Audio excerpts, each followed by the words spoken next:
Bueno, hermanos y hermanas, con los buenos días. Hemos disfrutado muchísimo de este gran esfuerzo que hace nuestro equipo de medios de comunicación. Una gratitud muy especial para Panky, para Jorge, para Paul y para nuestro equipo de alabanza. Mire, esto de mezclar todos estos elementos es un desafío enorme y ellos lo están haciendo con tanto cariño, con tanto amor y buscando siempre la excelencia dentro de los recursos que tenemos, hacer lo mejor que podemos para la gloria del Señor y por supuesto para la edificación de todos ustedes también. Bueno, también muy contentos con los niños que están participando y los testimonios en casa. Qué hermosa bendición. Yo sé que en tiempos de estrechez, de crisis, de confinamiento, como es este caso, vemos de manera especial la misericordia del Señor. También tengo por aquí y quiero mostrarles las botellas de amor. No olvidemos por favor este instrumento de bendición y de compromiso.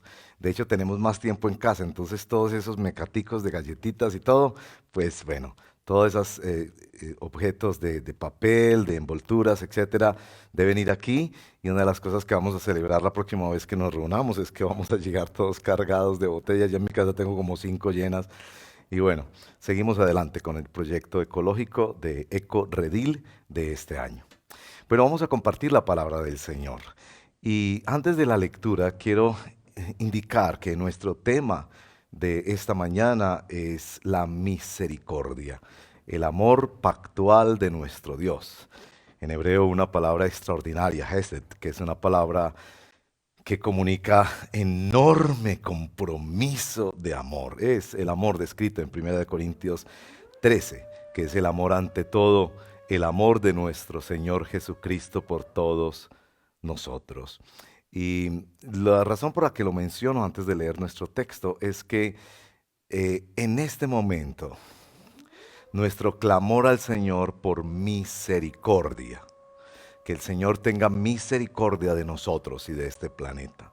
Pero creo que también estamos siendo preparados especialmente por Dios para tiempos de misericordia. Creo que estamos siendo guardados y formados en nuestro corazón para ser las manos compasivas de Dios durante las próximas semanas y aún cuando, bendito el Señor, lo permita pronto, cese este tiempo de cuarentena y regresemos a ciertas actividades de trabajo y cosas tan importantes que hemos dejado de hacer y a congregarnos, por supuesto, como el pueblo del Señor. Creo que en ese tiempo van a venir muchísimas más oportunidades de ser las manos extendidas de Dios en amor a una humanidad sufriente. Así que menciono el tema, la misericordia, instrumentos de la misericordia de Dios. Ese será nuestro tema hoy. Y el texto que vamos a exponer es Segunda de Samuel, capítulo 9. Segunda de Samuel, capítulo 9. Lo leo para beneficio de todos en el nombre del Padre, del Hijo y del Espíritu Santo.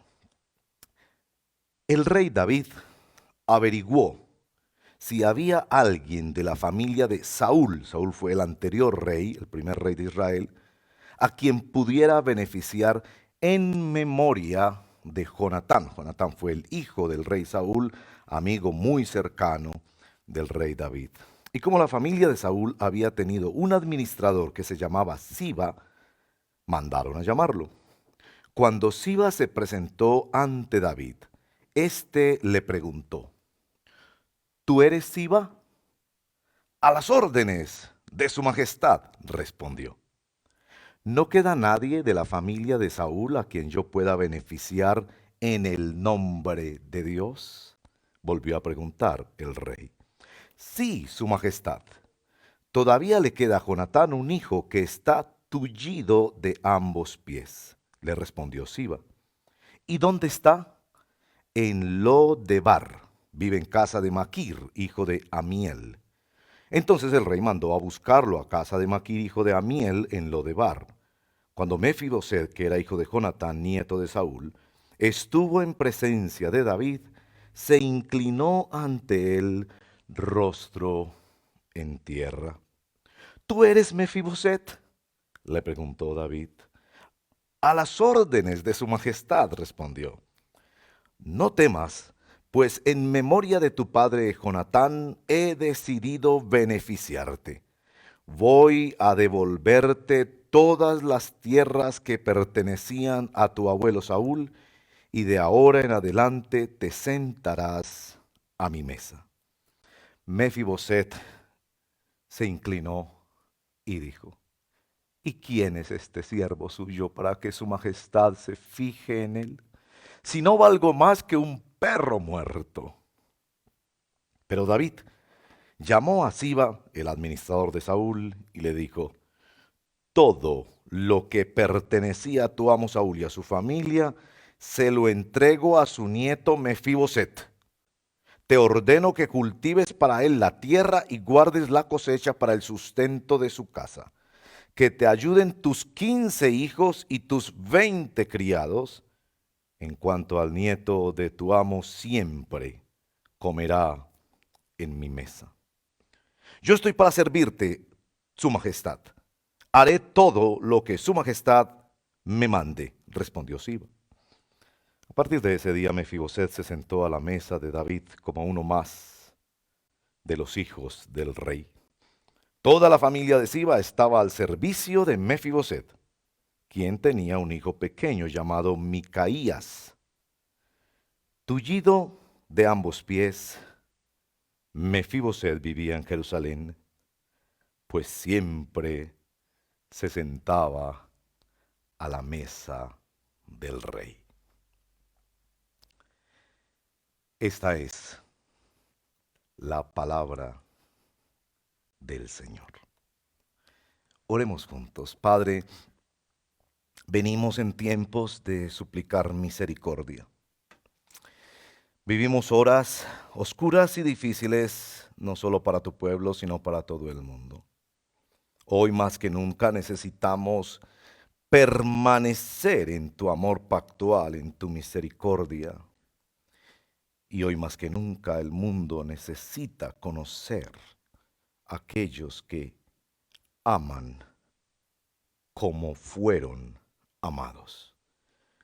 Te pedimos, Padre, que nos ayudes a tener esta mirada gloriosa del Rey que establece su trono en la misericordia. Misericordia inmerecida y permanente como la que nos has dado por el poder de tu Evangelio. Gracias, nuestro amado Salvador. Te honramos, te bendecimos y pedimos tu dirección allí en casa mientras meditamos en estas cosas santas. Guíanos, Espíritu Santo, te lo pedimos. Aquí estamos dispuestos como tierra sedienta, donde no hay agua, para acercarnos a tu poderosa palabra, para ver tu poder y tu gloria en la persona y en la obra de nuestro amado Salvador. Guíanos, Señor, te lo suplicamos, en el nombre de Jesús. Amén. Una de las cosas maravillosas de leer la Biblia en un año es que cada domingo podemos predicar un capítulo de los que hemos leído y también cada día en el devocional en casa que se emite a partir de las 5:30 de la mañana todos los días, nos ayudan a leer los hermanos estos capítulos preciosos de la palabra del Señor. También nos guía a los predicadores de manera especial a que cumplamos una que es meta de todo predicador. Podríamos pensar inclusive que es la meta de todo predicador. Y es que el pueblo de Dios pueda entender cada vez mejor y obedecer cada vez con mayor fidelidad todo el consejo de Dios.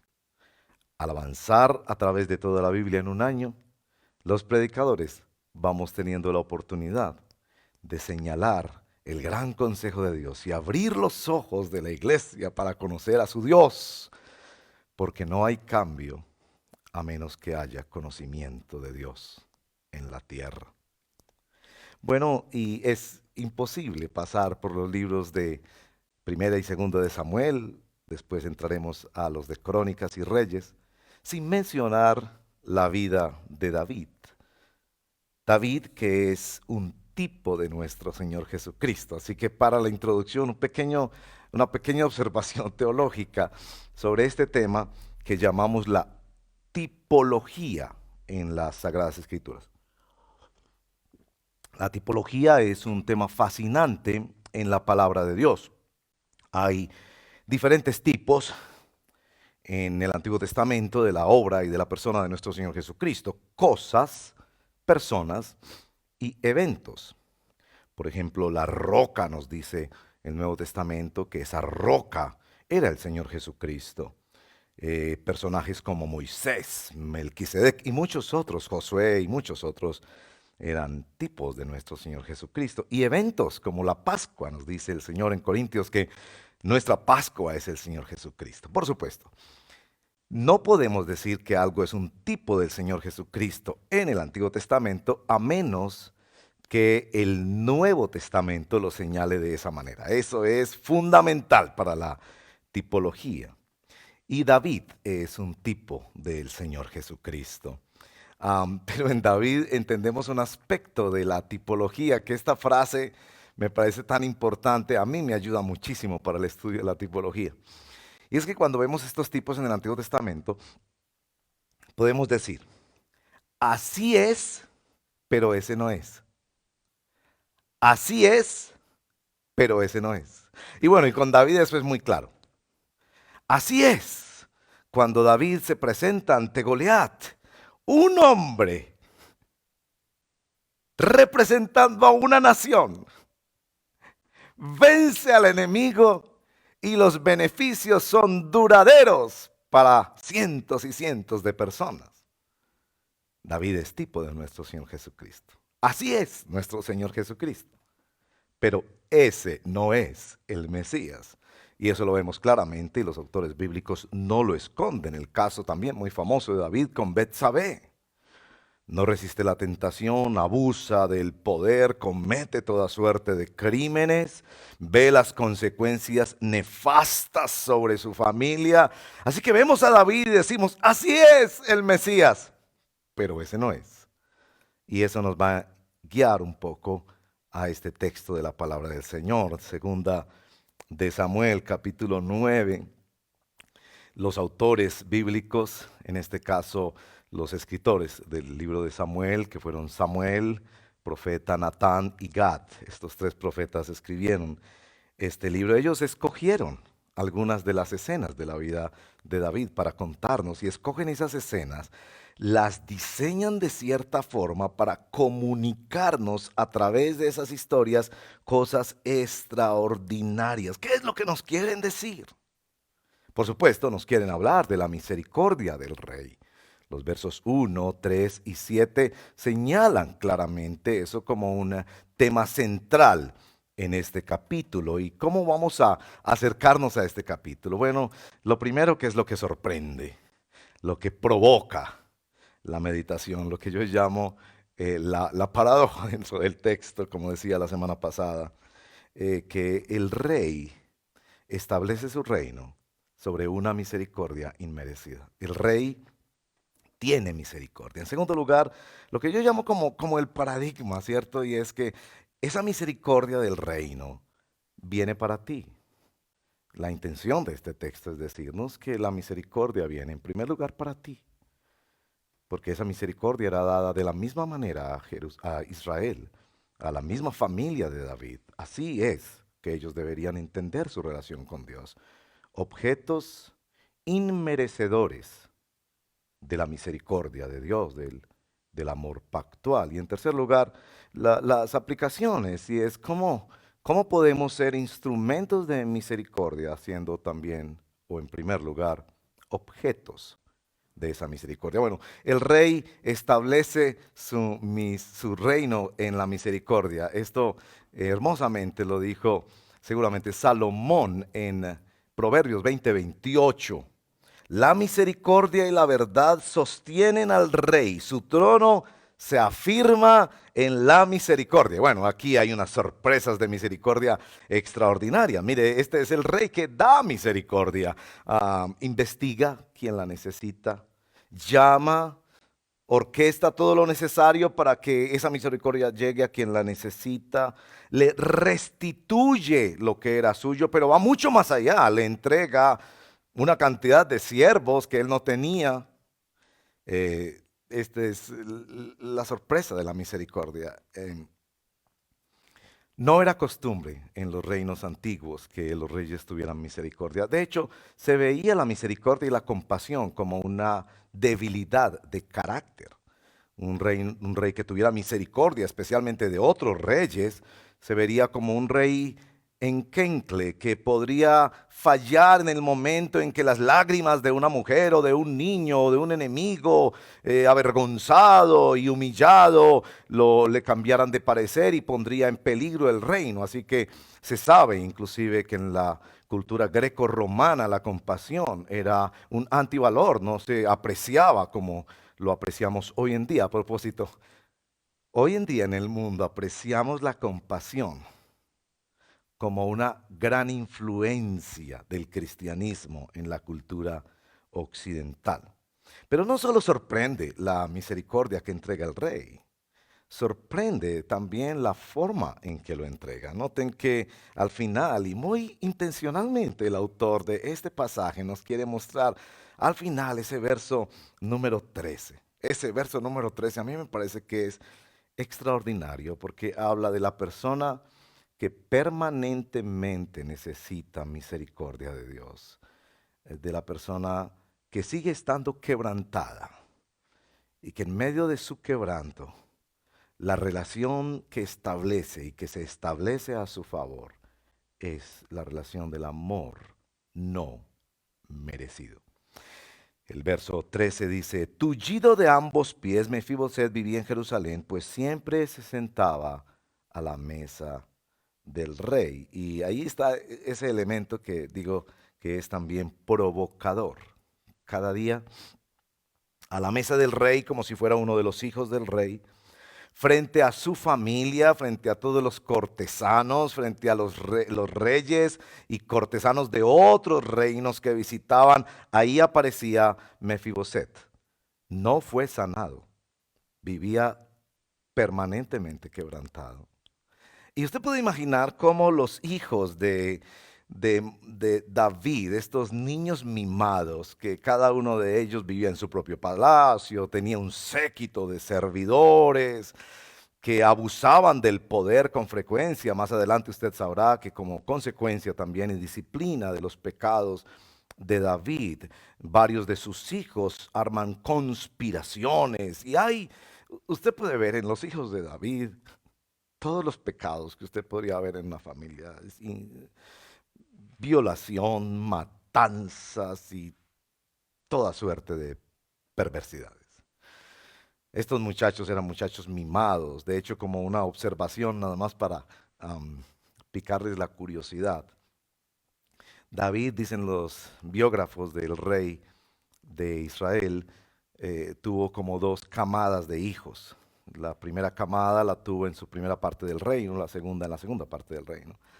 Y es evidente notar la diferencia en cómo crió esos dos grupos de hijos.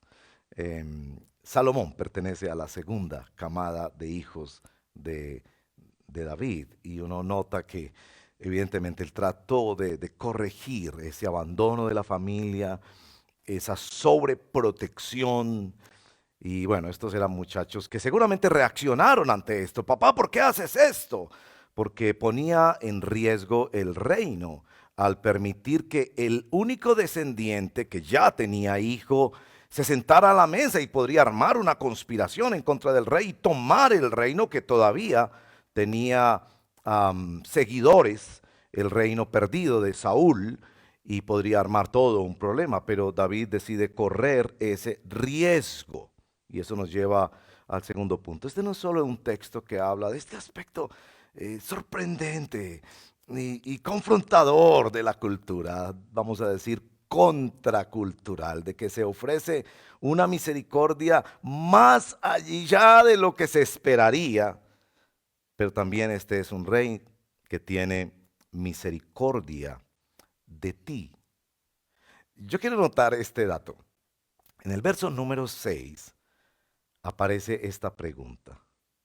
¿Tú eres Mefiboset? Y permítame decir que esa pregunta a mí, pues cuando yo estaba estudiando el texto, pues yo oro con la palabra y pues me dedico a investigar un poco más cómo puedo entenderlo, en primer lugar para mi beneficio personal, pero después también cómo lo puedo comunicar. Pero cuando estaba en esta parte de orar con la palabra para mi propio corazón, para mi propia vida, esta pregunta me vino como si fuera una flecha clavada directamente a mi corazón. ¿Tú eres Mefiboset? Porque me doy cuenta que yo no quiero ser Mefiboset. Por lo menos no quiero serlo permanentemente. Yo no quiero estar yendo todos los días a un banquete y que todo el mundo me mire por debajo de los hombros diciendo, ese es el pobrecito. A ese fue el que le tuvo lástima el rey. Ese es el que no puede moverse, que está tullido de sus pies, entonces tienen que darle una cantidad de servidores. No, yo no quiero eso. Me llama la atención tener esa clase de misericordia para otros, sí, pero no me llama la atención que esa misericordia sea para mí. De hecho, yo creo que nosotros leemos equivocadamente este texto. Casi siempre lo leemos para como conmovernos dentro de nuestro corazón y sentirnos realmente inclinados a pensar en quién necesita ayuda. Y eso está bien, está bien, está bien. Yo entiendo eso. Que el texto nos indica que claramente Dios quiere que como David seamos instrumentos de misericordia para aquellos que la necesitan. Pero realmente la confección del texto se dirige a pensar que David y que todo el evento ocurrió para que los mismos hijos de David supieran algo que vivía permanentemente en la mente de David. Si usted quiere aprender una cosa de por qué se dice que David tenía el corazón de Dios, no es por su virtud, es porque David nunca olvidó sus orígenes. Si usted va al capítulo 7, cuando el Señor le responde a su pedido de hacerle una casa, que David quería hacerle una casa al Señor, el Señor le promete que por el contrario, es el Señor el que le va a construir una casa a David. Allí se ve claramente que David sabe que él no merece para nada lo que Dios ha hecho con él. Que Dios le tomó de detrás de las ovejas, siendo un muchacho insignificante, despreciado por su propia familia. De hecho, cuando el profeta Samuel va a ungirlo, la familia no lo invita a él a la reunión, porque era menospreciado en su casa. Era un muchacho delicado, era músico, era bello, mostró una valentía y un coraje de guerrero posteriormente, pero era menospreciado por su propia familia. Y David nunca olvidó que él estaba en la misma posición de Mefiboset frente a Dios. Y bueno, esto es el atractivo de la religión. El atractivo de la religión es que te invita a que tú hagas algo por ti mismo. La religión te dice que tú puedes negociar con Dios, hacer buenas obras para recibir las bendiciones de Dios. Eso es la religión. Una especie de trueque espiritual y moral. Tú puedes hacerlo. Diezma, sirve al pobre, ayuda, pórtate bien y entonces Dios te coronará de favores y misericordias. Pero eso es totalmente contrario al Evangelio. El Evangelio parte de la realidad de que tú y yo nunca podremos negociar con Dios. De que no tenemos ninguna razón ni ningún derecho para nosotros venir a reclamar un mérito en nuestras obras, en nuestro carácter, en nuestro pensamiento, que haga que Dios incline la balanza a nuestro favor. No, somos absolutamente Mefiboset. Es la fe como la exhibición de nuestro quebranto. Somos objetos permanentes de la misericordia de Dios, que como Mefiboset seguimos tullidos, pero sentados en la mesa del rey. Yo quiero hacer una relación que algunos estudiosos lo llaman una evocación o una alusión a un texto del Nuevo Testamento. En Mateo capítulo 15 se presenta una mujer que tiene una niña endemoniada. La mujer es cananea. Y esta mujer, no sabemos cómo lo sabía, usa esta expresión que se aplica al Señor Jesucristo. Por eso hablamos de David como tipo de Jesús. Jesús, hijo de David, ten misericordia de mí. Esa expresión aparece numerosas veces en el libro de Mateo. De hecho, del principio de Mateo, en la genealogía, Jesús es hijo de David. Y se identifica que introduce un nuevo reinado que se parece al reinado de David, que amó toda la nación y lo conservó en su memoria nostálgica como un simbolismo extraordinario del Mesías. Bueno, esta mujer cananea que tiene una hija endemoniada, enferma, no nos describe exactamente la situación de influencia o posesión demoníaca que vivía esta niña. Viene donde Jesús, y Jesús le dice: yo vine primero para las ovejas perdidas de Israel. Y la mujer apela a unos factores que me parece que son una alusión a este texto. La mujer se llama a sí misma un perro o un perrillo, pero el texto es un perro. Apela a que ella no tiene derecho de un banquete donde comen los hijos. Y Jesús le dice a la mujer, cuando escucha esta apelación: mujer, grande es tu fe. Y yo creo que lo que quiere decir es que la fe del evangelio es precisamente de la persona que viene a decirle: Señor, lo único que yo puedo pedir es una misericordia, un amor, una gracia inmerecida. Ven a Cristo y pide lo que no mereces. Si hay algo que toca el corazón de Dios, mi hermano y mi hermana, es esto: que vengas al Señor reconociendo tu quebranto, tu bancarrota moral y espiritual. No sigas jugando a la religión. No sigas tratando de empatar y de buscar con tus buenas obras ganarte el favor de Dios. Ven como Mefiboset. Este es un rey que establece su reino sobre el amor inmerecido. Este es un rey que te ofrece a ti ese amor inmerecido. Bueno, eso de que nos llama más la atención ser instrumentos de misericordia que objetos de misericordia es precisamente la tercera cosa que quiero decir en este texto. El rey tiene misericordia de ti para que tú puedas tener misericordia de otros. En nuestro texto hay dos personas a quienes el rey le pregunta: ¿tú eres? En primer lugar le pregunta a Siba: ¿tú eres Siba? Y este es un modelo extraordinario de alguien que se dispone para ser instrumento de misericordia. Deberíamos considerar ese personaje en nuestro texto como aquel que no es la fuente de la misericordia, él no está dando nada, pero está conectando, está informando al rey, está yendo a buscar a Mefiboset, está trayendo a Mefiboset a la corte y está sirviendo a Mefiboset.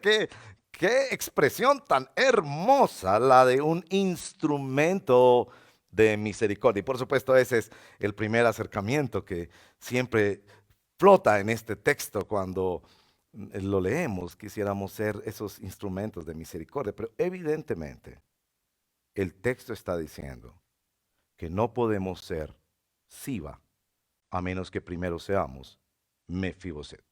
Ese es el punto. Para ser instrumentos de misericordia en este momento en que el mundo tanto necesita, y escúcheme bien, necesitará instrumentos de misericordia. Para ser instrumento de misericordia, primero tienes que ser objeto de misericordia.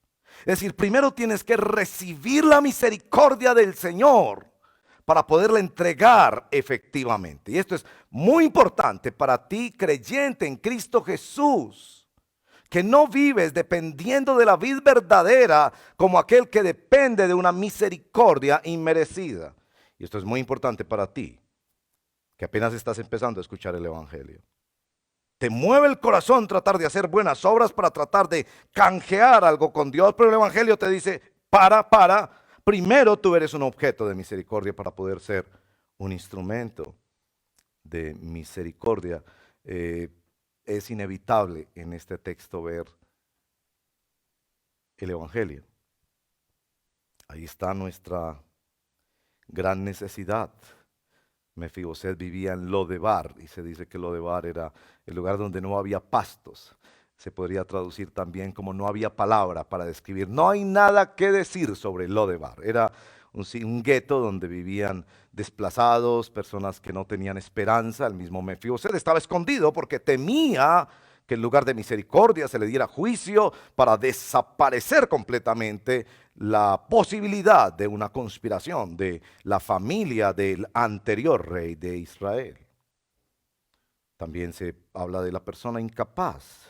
Usa la expresión tullido o lisiado de ambos pies. No podría valerse por sí mismo.